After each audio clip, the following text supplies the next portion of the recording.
শুরুতে আমরা যে খবরে চোখ রাখবো এই মুহূর্তে তিল জ্বালাতে একেবারে অ্যাকশন মোডে কিন্তু সেখানে, কারণ বুলডোজার সেখানে চলেছে। আপনারা সেই ছবি দেখেছেন, একটা বহুতলে সেখানে বেআইনি কারখানা যেগুলো রয়েছে সেই বেআইনি কারখানায় বুলডোজার চলে। এই মুহূর্তে এলাকায় অগ্নিমিত্রা পল পুরো নগরোন্নয়ন মন্ত্রী তিনি গিয়েছেন, কি বলছেন তিনি শুনবো। আমি আমার ডিপার্টমেন্টকে বলেছি সমস্ত এই ধরনের মিউনিসিপ্যালিটি যেখানে যেখানে ইলিগাল বাড়ি রয়েছে আমাদের মেয়র সাহেবরা চিঠি দিয়ে উত্তর দিন, আমরা চিঠি পাঠাচ্ছি কতগুলো এরকম ইলিগাল বাড়ি রয়েছে এবং সেই বাড়িগুলো কেন বানানো হয়েছে এবং সেই বাড়িগুলো স্টপ করার জন্য আপনারা কি করেছেন তার লিখিত তারা মেয়রের কাছে জানতে চেয়েছেন, সমস্ত মেয়রের কাছে আমরা পাঠাবো।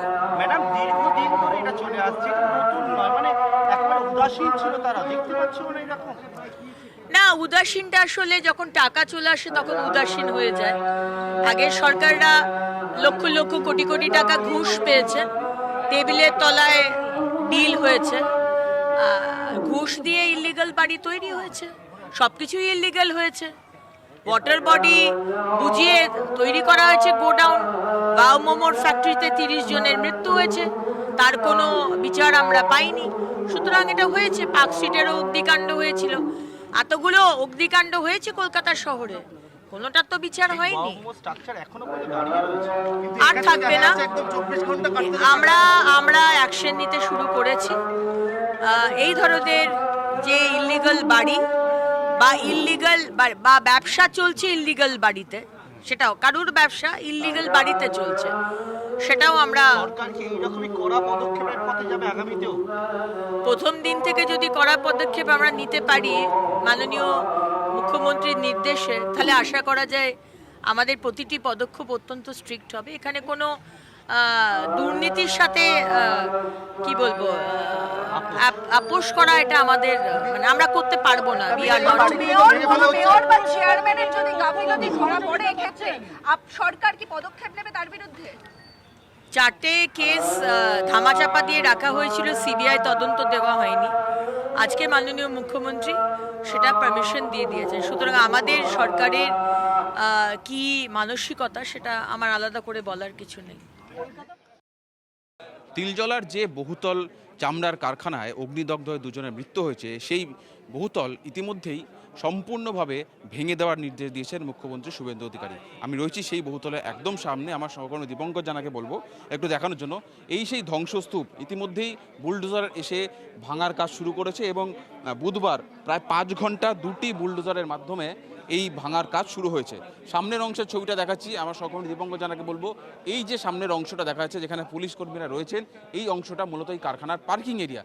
ঠিক তার উপরে সহকর্মী দীপঙ্কর জানাকে বলবো দেখানোর জন্য, উপরের যে ফ্লোরটা, এই ফ্লোরটা অর্থাৎ ফার্স্ট ফ্লোর বা দোতলা, এটা হচ্ছে এই কারখানা, এখানেই কর্মীরা কাজ করছিলেন। ঠিক তার উপরে যদি দেখানো সম্ভব হয়, তার উপরের অংশ অর্থাৎ দোতলা বা এই জায়গাটা, এটা প্যাকিংয়ের ক্ষেত্রে, অর্থাৎ যে কারখানায় যে সামগ্রী তৈরি হচ্ছে সেটা প্যাকিং হচ্ছে এই 3 দোতলায়। তার পরবর্তী যে 2টো ফ্লোর, সেখানে এখানকার যিনি মালিক, যাকে ইতিমধ্যে গ্রেফতার করা হয়েছে, তারা এখানে থাকতেন। সম্পূর্ণটাই ভেঙে গুড়িয়ে দেওয়ার নির্দেশ দেওয়া হয়েছে। বুধবার 5 ঘন্টা কাজ করেছে 10টি বুলডোজার। আরও আগামীকাল অর্থাৎ বৃহস্পতিবারও সকাল 10টা থেকে সন্ধ্যা হওয়া পর্যন্ত এই 10টি বুলডোজার বিভিন্ন দিক থেকে গিয়ে তারা ভাঙার কাজ করবেন। এবং ইতিমধ্যেই উপরেই বহুতলের যে একদম ছাদ, সেই ছাদে পৌরসভার কর্মীরা রয়েছেন, কেএমডিআর কর্মীরা রয়েছেন, তারা ছাদের অংশ দিয়ে ভাঙার কাজ শুরু করেছেন। অর্থাৎ একদিকে উপর থেকে, একদিকে নিচের থেকে, সব দিক থেকে ভাঙার কাজ শুরু হচ্ছে। এর পাশাপাশি আরও হাইড্রোলিক ল্যাডার বসানো যে বুলডোজারগুলি রয়েছে, সেগুলি দিয়েও আগামীকাল অর্থাৎ বৃহস্পতিবার ভাঙা হবে।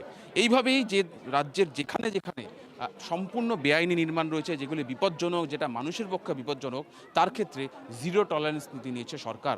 অর্থাৎ এই ধরনের কোনো বেআইনি নির্মাণ তৈরি করা হলে বা তৈরি হয়ে থাকলে সরকারের কাছে অভিযোগ এলে কোনো রকমভাবে কোনো কিছু দেখা হবে না, সোজা ভেঙে গুড়িয়ে দেওয়া হবে। স্পষ্ট নির্দেশ, স্পষ্ট বার্তা সরকারের। আমার দীপঙ্কর জানার সঙ্গে সুজয় পাল, TV9 বাংলা, কলকাতা। ভাঙা হলো, উপরে ভাঙা হয়েছে, মোটামুটি ভাঙা হয়েছে। হ্যাঁ, উপরে ছাদটা ভাঙা, উপরে ছাদটা ভাঙা হয়েছে, পুরো হয়নি, অর্ধেক হয়েছে। এই জায়গা সে অত দূর দিলে ভাঙা হয়েছে, লম্বা লম্বা কুটো ভালো ভাঙা হয়েছে, ছাদের উপরেটা একটু ভাঙা হয়েছে। হ্যাঁ, এবং 20-25 জন আছি আমার।